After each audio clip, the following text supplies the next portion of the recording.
crafty friends, this is Jenny from crafttestimonies.com, and today we're going to take a look at the new Stampin Blends Markers from Stampin UP.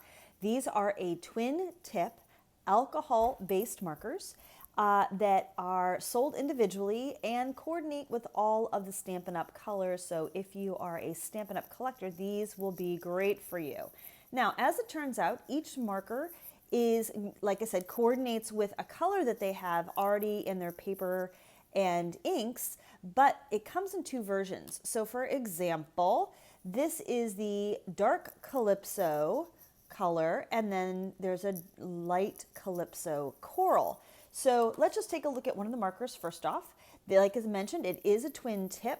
It has the picture of what the nibs are on each side, and also an example of the line quality. So for example, here on the left side you see the bullet nib, which is good for writing, and then on the right side you have the brush nib, which is good for filling in big areas and doing some script laddering. Ugh. Now I will tell you, they have fixed whatever design flaw, because these caps stay on tight, and as a matter of fact they are a little challenging for me both to put on and to take off. So here, for example, is your nice bullet nib. It's great for writing, and I will do a little quick demo for you. So here's your line quality with your bullet nib.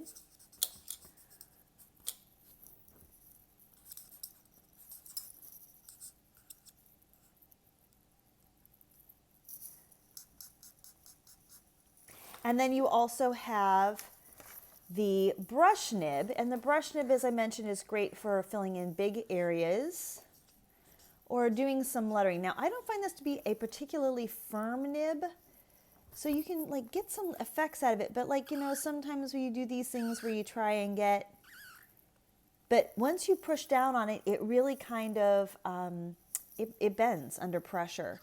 So I would not recommend this really for brush lettering.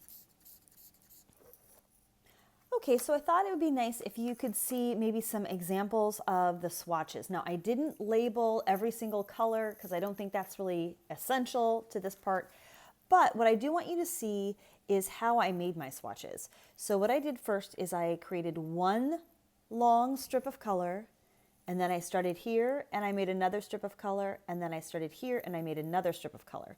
So basically you have 1, 2, and 3 layers all in that swatch. So you can see just how much color variation you can get in the marker by adding layers. And I think that's really important when we're talking about alcohol markers, is that even within one color, you're going to get, you know, actually 3 different color variations. And then if you go ahead and you get the other shade of the marker, so you have the light gray and the dark gray, you're going to get actually maybe even up to 6 variations of that color. So the colors are obviously, they're beautiful Stampin' Up! Colors. Again, if you are a Stampin' Up! Person and you are a collector, it's just perfect to have in your stash. And next I'm going to show you some things I have actually colored. Here's a card I made using the Color Me Happy card kit, and I will share that with you next. But they're these beautiful Chinese lanterns. I actually had one and I popped it up. But again, you can see that really just by using one marker on this, you can get a lot of color variation. Now, interestingly, on this little lantern, I did use this light teal marker, which is called, I don't know, it's called Light Pool Party, here to kind of create a little bit more of a lightness on the dark color. So you can do that too, and I'll have a little demonstration. But it's really pretty. By the way, like most alcohol inks, they will absolutely bleed. So when you are using them, make sure you protect your work surface underneath. So let me just backtrack a minute. I also wanted to share with you, this is part of the review kit that they sent me, this Color Me Happy stamp set, and they sent me the red rubber version. But it's really nice to use with alcohol markers because it has these beautiful bold outlines, which gives you lots of room for coloring. So it's just really pretty, and you'll see these images in the review as well. Okay, and now it's time for a little bit of quick draw demoing.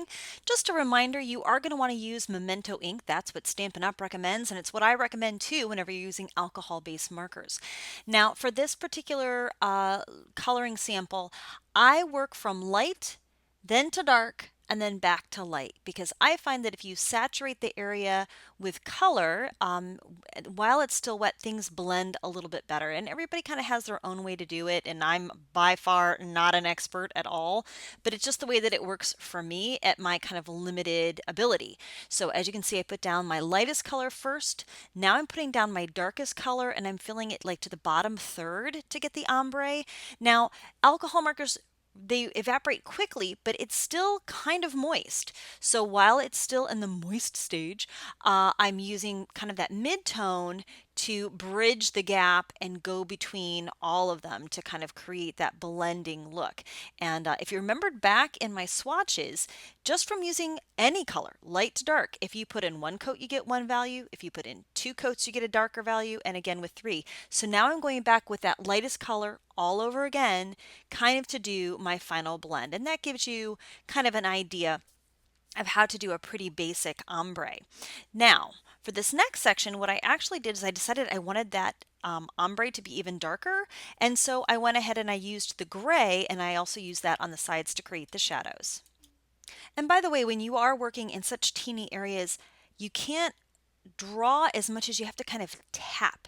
You have to tap the color into it, and if you make little mistakes, you can always use the color lifter or blender to push that color back out of the white area. Okay, so now here I am with the finished card. The glue is still a little bit wet.